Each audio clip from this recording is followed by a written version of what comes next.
Copyright Unidad Editorial, Sociedad Anónima Shakir y Shakib. Los dos gemelos recién llegados, agacharon la cabeza y se taparon los oídos como si pudieran esfumarse de ahí deseándolo mucho. En la madrasa de Tetuán les habían advertido de las penalidades que el Islam reservaba a quienes osaban deleitarse con la música y, sin embargo, en aquel lugar del infierno, les estaban obligando a participar en un festival lleno de buenas intenciones. Uno de los dos levantó la vista y le dijo a su supervisora: «Tú eres española, eres mujer y además eres infiel». El tono era desafiante. Decididamente, los dos hermanos tenían el propósito de desobedecer. Ya no dijo nada. No lo necesitaba.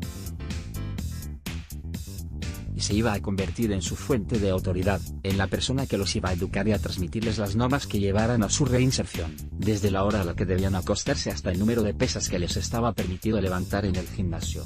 Sin negociación posible. A menos que su actitud cambiara. Tenían 16 años, habían sido condenados a 18 meses por yihadistas e iban a tener muchas oportunidades para lamentar su suerte. En el lugar donde penaban, el 86% de los psicólogos son mujeres, el 90% de los trabajadores sociales son mujeres y el 69% del total de los trabajadores son mujeres. Al final, fue una mujer a quien confiaron sus terrores y ante la que lloraron al contarle el miedo que sintieron cuando se dieron cuenta de que su destino irremediable, al igual que lo había sido el de su hermano mayor, era ir a morir a Siria. Sin embargo, una vez acabado el tratamiento los dos gemelos mostraron inestabilidades. O fueron reeducados y el regreso a su origen estropeó los logros o, sencillamente, engañaron al sistema. Su caso ejemplifica las carencias de una estructura de reinserción extremadamente eficiente, en ocasiones también con el yihadismo. El lugar a donde fueron llevados Shakir y Shakib tras ser detenidos por la Guardia Civil es uno de los 6 centros de menores de la Comunidad de Madrid. Es un lugar idílico, entre olivos y campos de amapolas blancas. En el interior, las canchas de baloncesto están rodeadas de jardines cuidadísimos. 2 chavales fornidos, perfectamente equipados de blanco, asean las paredes de una de las instalaciones. Las clases están en marcha.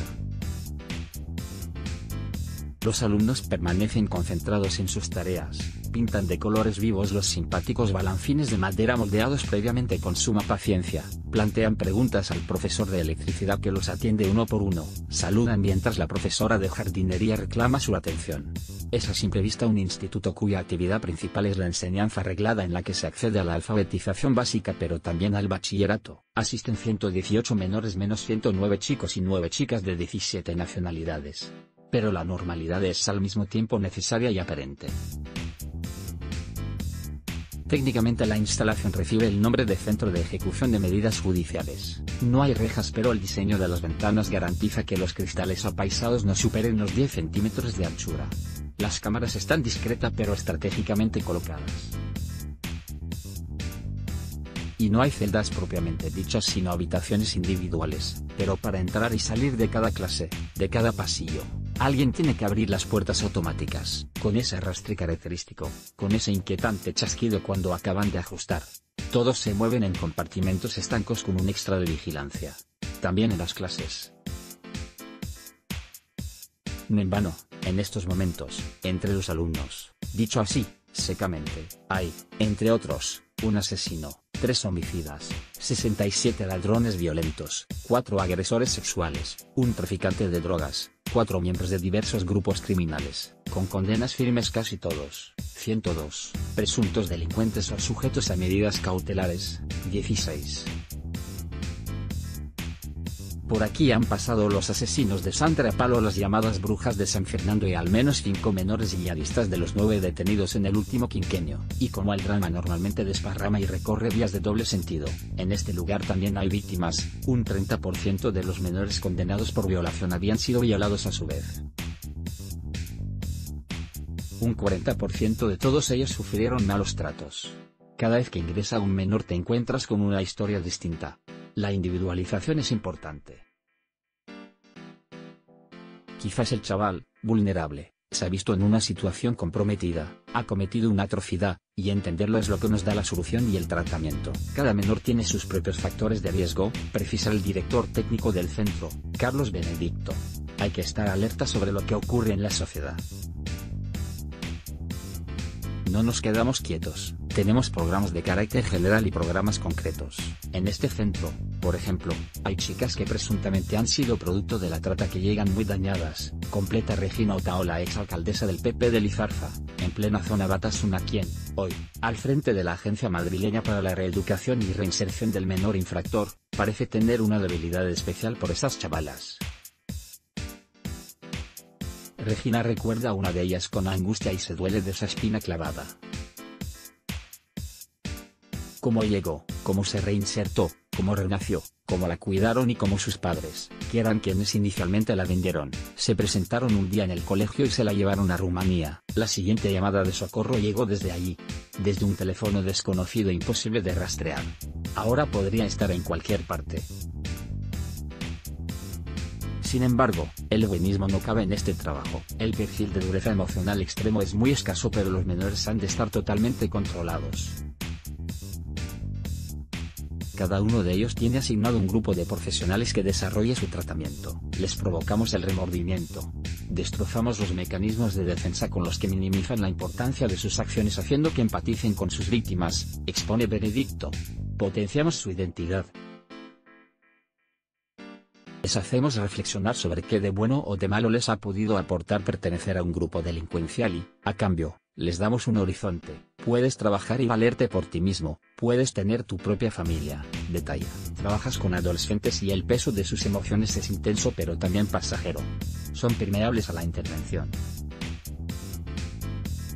Por eso es posible que los miembros de dos bandas que en la calle están a machetazos, aquí no planteen conflictos, que no sean latín y trinitarios sino Juan y Pedro.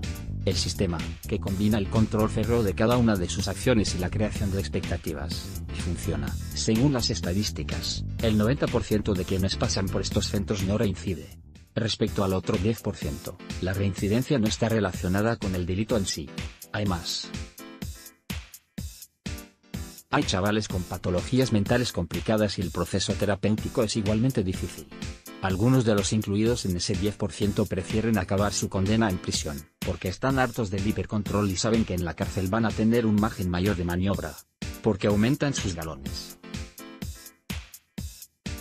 O sencillamente, porque siguen igualmente fanáticos. Uno de los casos más llamativos es el de un joven paraguayo detenido en una operación contra una célula yihadista que iba a atentar de manera inminente en Cataluña en abril de 2015. Quienes han tenido la oportunidad de hablar con este hombre destacan su extremada educación y su calma. Católico, no pudo digerir la muerte de su padre tras un ataque al corazón. Se volvió hermético y decidió volcar su rabia contra todo. Siempre con cortesía. Vivía con su madre en un barrio de mayoría abrumadoramente musulmana y entró en la mezquita. Aquí encuentro la paz, decía sin más. Fue captado por un grupúsculo radicalizado cuya efectividad sobre su ánimo fue total. No se había leído el Corán, ni falta que le hacía para justificar su agresividad con interpretaciones sesgadas. Inteligente, desarrolló su madera de líder. Tuvo que ser trasladado a una prisión de adultos porque seguía intentando captar yihadistas entre los miembros del centro. Todavía hoy continúa con su obsesión. El resultado obtenido con este y con el resto de los yihadistas que ha pasado por estas instalaciones ha hecho que expertos policiales y universitarios se planteen dudas sobre la efectividad del método general no solo del centro empleado con ellos. No han reincidido, es cierto, pero eso no significa, dicen, que se hayan reinsertado. En el haber están dos jóvenes detenidas cuando escapaban a Siria. A diferencia del caso anterior, el juez de menores, José Luis Castro, pone la mano en el fuego por ellas. Las dos recibieron una formación, las dos trabajan en un supermercado y han regresado a sus costumbres islámicas occidentales. 2 días después de su llegada, la mayor, melillense de 17 años, captadora por amor a su novio, tenía que comparecer ante el juez, y dio su niqab, incluidos los guantes. Una funcionaria le preguntó, ¿seguro que quieres ir así? Ella respondió, es que si me ve alguien. A los 12 días dijo que no lo quería ver nunca más, tras el atentado contra la sala Bataclan en París. Cuando ya había cumplido toda la medida y no tenía nada que perder o ganar, supo que los funcionarios iban a guardar un minuto de silencio y solicitó unirse a ellos. Lo hizo de corazón, aseguran unos testigos que consideran que no era tan retorcida como para adoptar esta actitud de forma instrumental. La menor, Ceoti, llegó, a sus 14 años, muerta de miedo. Tenía la autoestima por los suelos y un ramalazo narcisista. Y se escudaba en que el viaje tenía un objetivo humanitario. Una combinación nefasta. Se había metido en el mundo yihadista y no sabía cómo salir, y cuando llegó la hora de la verdad y se vio en Melilla a punto de convertir sus sueños en pesadillas, se espantó. La de ambas había sido una radicalización rápida y de escaso peso ideológico, de modo que ayudó a su desprogramación integrarlas en un grupo de compañeras que aún siendo delincuentes, al contar sus historias personales, les hicieron cuestionarse su realidad y que sintieran vértigo al comprobar que se habían asomado a un abismo. Los expertos trabajaron también con la contranarrativa, combatiendo sus prejuicios con noticias reales. Un método que solo funciona en casos de radicalización falaz y puede ser contraproducente en los muy fanáticos, que ven componendas en los relatos distintos a los suyos. Los gemelos, sin embargo, llegaron muy radicalizados. Su hermano había muerto en Siria y su madre, Rimou Ben Youssef, lo ensalzó como un héroe. Dejó que permanecieran un tiempo recibiendo doctrina en una madrasa de Tánger y cuando su captador anunció que ya era momento de enviarlos a hacer la hija, únicamente se resistió porque tenían 16 años, no porque le causara horror mandar a sus hijos a la muerte. Con 16 años son pequeños en la ley, pero en las áreas son grandes. Están obligados a todo, le respondió el captador cuando ella planteó esa mínima duda. Según el investigador del Instituto Elcano, Álvaro Vicente, el Estado Islámico ha promovido el alistamiento de niños soldado invocando fuentes coránicas que relatan la esencial contribución de 2 quinceañeros a la primera victoria militar de Mahoma, un llamamiento que ha movilizado a 1 millar de menores que se trasladaron en su momento a la lucha en Siria e Irak. Según el estudio de Vicente, los 36 individuos que han reclutado a menores en España durante los últimos 6 años, lo han hecho desde el círculo social próximo, desde el espacio virtual y desde el ámbito familiar. Los progenitores salafistas entienden la paternidad como una forma de activismo, señala. Pues bien, todo esto tenían que desarmarlo los trabajadores del centro con los 2 gemelos. La presencia mayoritaria de la mujer o mejor, de la profesional a la que los yihadistas desdeñan no lo hacen con la madre maestra de generaciones y creadora de hombres para la lucha, es considerada una ventaja por sus responsables. Los jóvenes, ante la mujer, se permiten expresar sentimientos, y orar actitudes que nunca aceptarían ante un hombre. Ese es el punto de inflexión tras el cual se trabaja mejor, detalla Otaola, se rompieron al reconocer que temían el destino que se había enmarcado. A partir de ese momento, se occidentalizaron.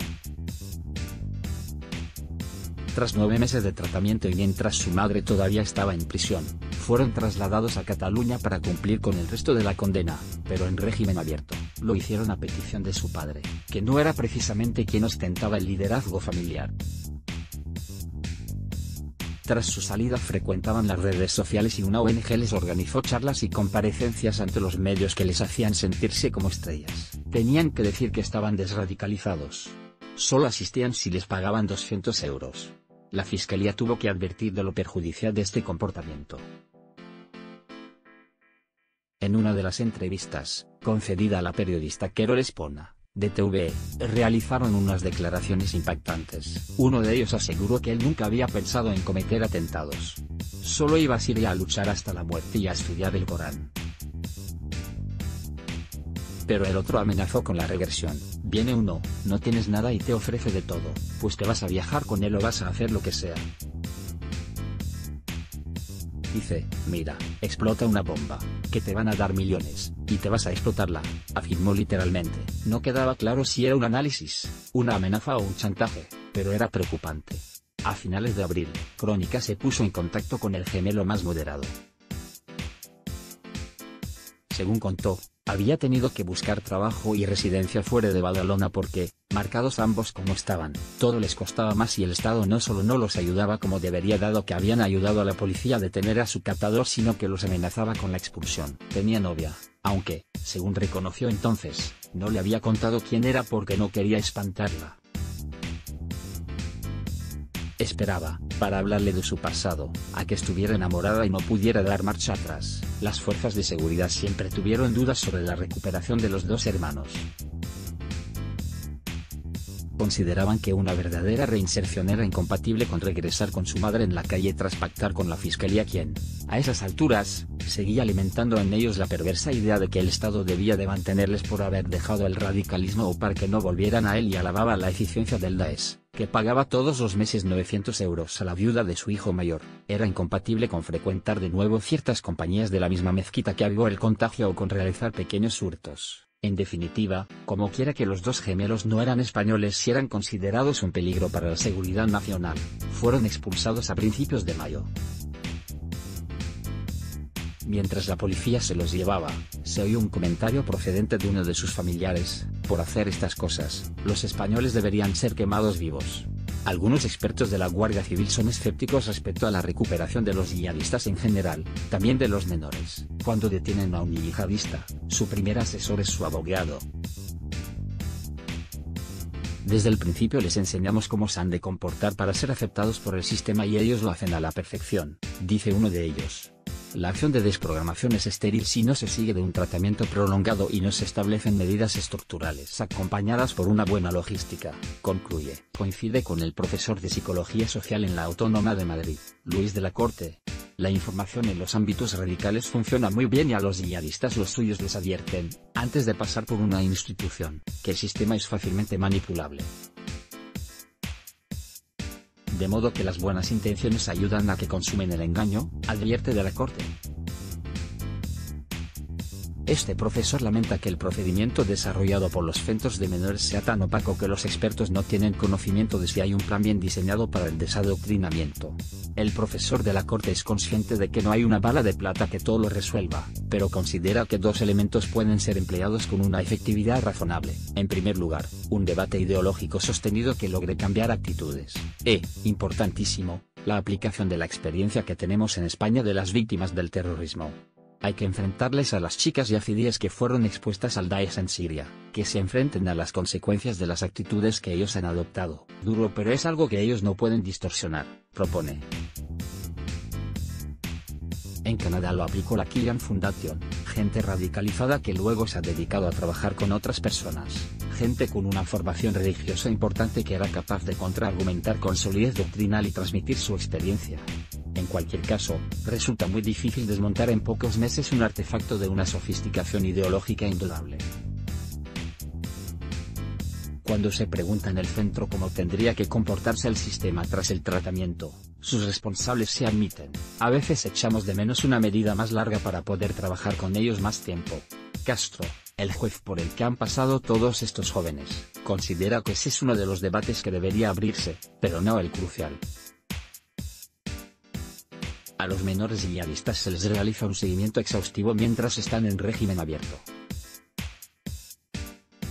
Después, cualquier intervención que se haga es inconstitucional, si cuando acaban la medida, algunas duran 10 años, siguen teniendo menos de 18 años y necesitan protección porque la familia a la que regresan no es la adecuada, se les da. Algún menor ha acabado con sus allegados en Francia porque sus progenitores eran tóxicos, pero si salen con 18 años, solo cabe investigar un eventual hecho delictivo. Por eso, para el juez, actuar sobre la prevención sería mucho más efectivo. José Luis Castro es un ferviente defensor de la labor de los profesionales en estos centros, pero reclama medios y método. Asegura que el trabajo que están realizando y el primero es artesanal. Nos enfrentamos a este tipo de fenómeno desde 2012. Para nosotros era algo novedoso e inicialmente aplicamos tratamientos fruto de nuestra experiencia con ETA, con los autores de la Cale Borroca. No teníamos un tratamiento específico. Entonces se pensaba que todos los yihadistas tenían el mismo perfil y no es cierto. Puede haber lugares comunes como la situación de pobreza, pero la motivación para entrar en ese mundo es distinta. Por ejemplo, la situación nada tiene que ver con 2014. Antes los muchachos querían viajar a la zona de conflicto. Ahora no, quieren seguir siendo terroristas aquí. Han pasado del heroísmo a la utopía, explica, de modo que reclaman un protocolo lineal, ahora inexistente, de actuación unitaria para toda España, que se aplique en la escuela, que el profesor sepa qué hacer si un niño cambia, que estructure el trabajo en el ámbito sociocultural, que haga saltar las alarmas en los juzgados de familia, que desarrolle un programa tratamental. No hablamos de la pócima de Asterix, sino del día a día. En la mayor parte de las ocasiones, la suya no es una religiosidad profunda sino ritual, son ritos miméticos que hay que cambiar por la introducción incisiva de valores democráticos, de ciudadanía y de respeto al ser humano, señala Castro. El juez estima importantísimo que se formen educadores y especialistas, y que los intelectuales se involucren. Agradezco estudios como los del Instituto Elcano porque explican desde el punto de vista científico cosas que nosotros no vemos, ejemplifica. Encarnación Muñoz, experta, funcionaria del juzgado, insistirá en este punto. En terrorismo hay mucha investigación desde el punto de vista descriptivo, no explicativo, y es lo que nos hace falta. Y, al igual que el juez, reclamará organización entre comunidades. A veces no podemos dictaminar una prestación porque no sabemos si una comunidad tiene capacidad. Para orientarlas, el planteamiento ha de ser general, se necesita una actuación conjunta y multidisciplinar. Propuestas para un problema en el que un error puede tener efectos demoledores. Mientras tanto, la familia de los gemelos asegura que en Tetuán tienen trabajo, dinero y un entorno que los respalda. Tratan de convencer a la novia de uno de ellos, la chavala de 17 años que desconocía su pasado, de que se vaya hasta allí. Aunque, más enfadados que nunca, estudian el modo de volver. Más noticias en MSN. El fuego golpeó como un lanzallamas. ¿Por qué son tan mortíferos los incendios de Grecia que dejaron al menos 74 fallecidos? Los niños tailandeses rescatados de la cueva se ordenan como monjes budistas.